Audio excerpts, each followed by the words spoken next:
BPJS Ketenagakerjaan kalau program kan sudah diatur lewat regulasi yang ada ya.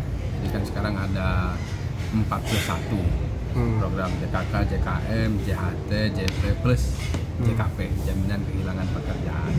Itu program kita itu memang sudah diatur. Nah, tinggal saya sebagai dewas itu hanya memastikan bahwa manajemen atau direksi bagaimana mampu melayani secara baik terhadap semua peserta yang menjadi peserta BPJS Ketenagakerjaan, baik dari peserta formal maupun dari mereka yang pekerja informal.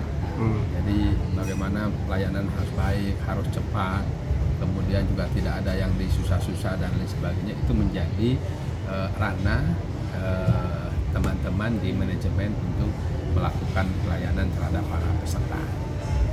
Nah Pak, untuk terkait peserta sendiri ini Pak, ada berapa Pak kalau diperkirakan? Peserta sekarang itu terakhir itu sekitar 4 yang aktif ya, di atas 40 juta orang. 40 juta peserta BPJS Ketenagakerjaan yang dilindungi dalam konteks pekerjaannya ya. Jadi sudah luar biasa, sudah besar.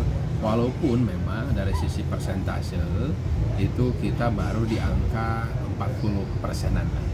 Nah, karena memang ketenagakerjaan di kita itu kan antara pekerja formal dengan pekerja informal masih lebih banyak pekerja informal.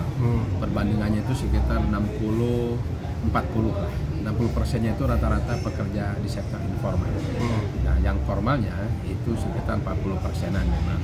Nah, dari pekerja formal itu pun juga kan ada yang menengah besar, ada yang menengah kecil.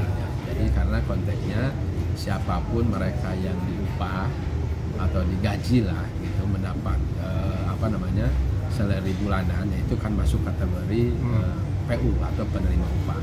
Tetapi kalau informal itu misalnya kayak ojek online kan, terus misalnya apalagi ya kayak petani, nelayan, abang-abang beca dan sebagainya, nah itu masuk kategori bukan penerima upah.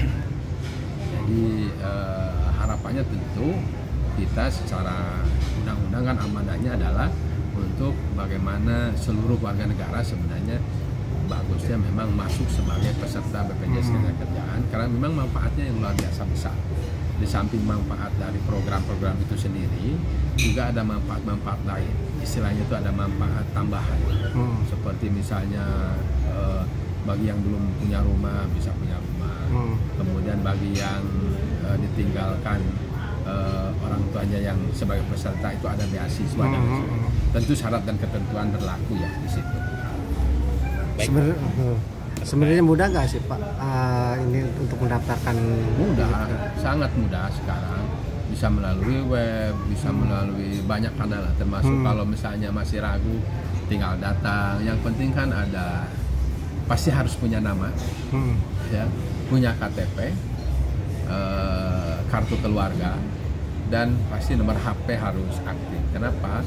Karena dari situlah data-data itu kan kita bisa memastikan bahwa ketika suatu saat terjadi sesuatu, ada klaim, itu lebih mudah.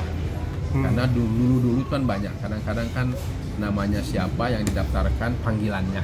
Nah, kan begitu ada kasus kan jadi tidak matching ya antara nama dengan KTP. Jadi KTP, KK, kemudian nomor handphone, pasti di situ pasti ada alamat lah ya. Nah, itu menjadi salah satu persyaratan wajib untuk daftar. Jadi sangat mudah sekali. Kalau pesan khususnya untuk masyarakat seperti apa Pak? Saya sih menghimbau ya, bahkan mengajak lah seluruh masyarakat yang punya pekerjaan, baik pekerjaannya formal maupun informal, baik penjaga warung atau apapun, itu segeralah daftar. Karena toh untuk pekerja mandiri istilahnya, kayak misalnya teman-teman wartawan, teman media kan relatif mandiri ya. Itu kan iurannya juga murah, hanya 16.800 untuk JKK JKM. Apalagi kalau mau nabung itu hanya tambah 20.000, jadi sekitar 36.800. Sementara manfaatnya kan luar biasa. Misalnya untuk kecelakaan kerja itu tidak dibedakan antara formal maupun informal. Jadi berapapun biaya yang dikeluarkan atas kecelakaan tersebut itu dibiayain sepenuhnya oleh BPJS Ketenagakerjaan ketika kecelakaannya itu memang karena sedang bekerja. Gitu. Nah sementara kalau misalkan kayak JKM, jaminan kehilangan jaminan kematian, artinya kan meninggal, itu ada santunan kalau pada saat itu 42 jutaan. Nah itu kalau nabung kan bisa ratusan tahun. Nah itu jadi banyak sekali manfaat yang misalnya, belum lagi soal beasiswa.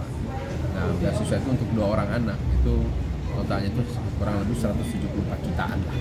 Jadi saya kira kita menghimbau seluruh masyarakat untuk memanfaatkan fasilitas negara ini agar apa? Agar kita semua, Bapak Ibu, teman-teman itu betul-betul bisa minimal membantu meringankan pihak keluarga ketika terjadi atau ada kasus baik kecelakaan atau ditinggal pergi, meninggal dunia dan lain sebagainya.